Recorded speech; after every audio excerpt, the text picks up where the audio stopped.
This is about your paycheck, your savings, your ability to buy food next year. The dollar's strength isn't about how hard you work or how productive the American economy is. It's about artificial demand created by the petrodollar system. When that demand disappears, the supply of dollars doesn't change. We've printed trillions.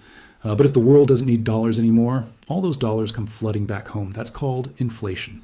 Except it won't be the 6% or 8% you've been dealing with. It'll be the kind of inflation that destroys middle-class savings in months. Think about it. For 50 years, the world absorbed our inflation. We printed money, and they held it in reserves or bought our bonds. Now, they're selling. They're diversifying. They're getting out.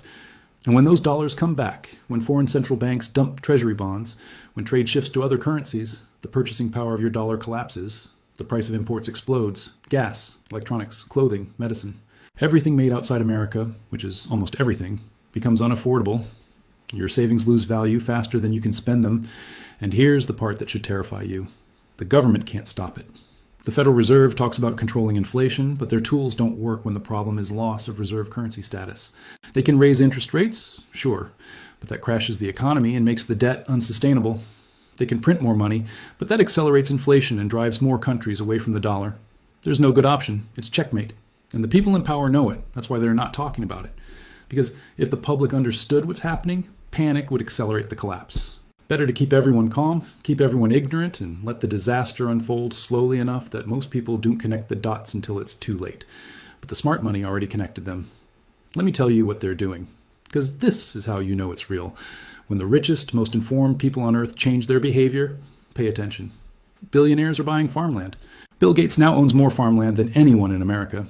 Not because he wants to be a farmer, because land produces food, and food has value regardless of what happens to paper currency.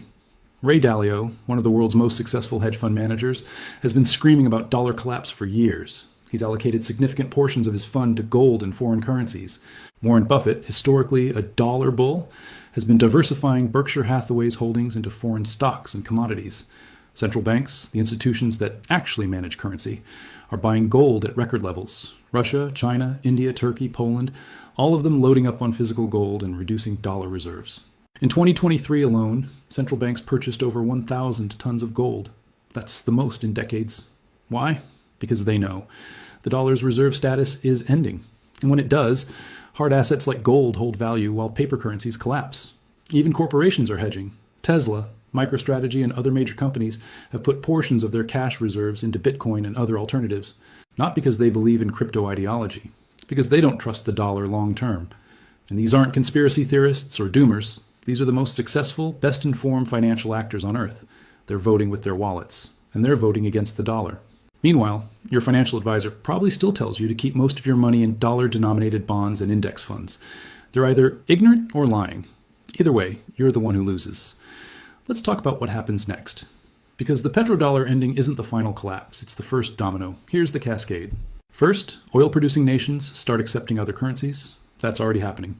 China pays for Saudi oil in yuan. India uses rupees. This reduces global dollar demand. Second, countries holding massive dollar reserves start selling. They don't want to be the last one holding the bag. Russia already did this. China is doing it slowly. Others will follow. When they sell, treasury bond prices fall and interest rates spike. Third, rising interest rates make U.S. government debt unsustainable. We're already at $36 trillion in national debt. Interest payments alone are approaching $1 trillion per year. If rates keep rising, that number doubles or triples.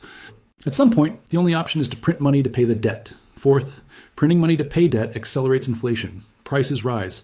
People demand higher wages. Companies raise prices more. The spiral begins. Fifth, inflation destroys confidence in the currency. People start looking for alternatives. Some turn to foreign currencies.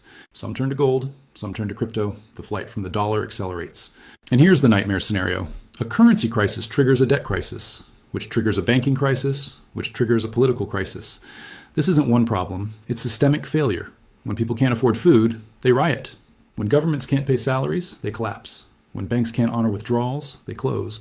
The entire social contract depends on economic stability. And that stability rests on currency confidence. And we're watching that confidence break in real time. Look at the signs. Food prices up 25% since 2020. Energy costs spiking. Housing unaffordable for an entire generation. Wages not keeping up. Credit card debt at record highs. These aren't separate issues. They're symptoms of monetary collapse. The dollar is dying. And everything priced in dollars is reflecting that death.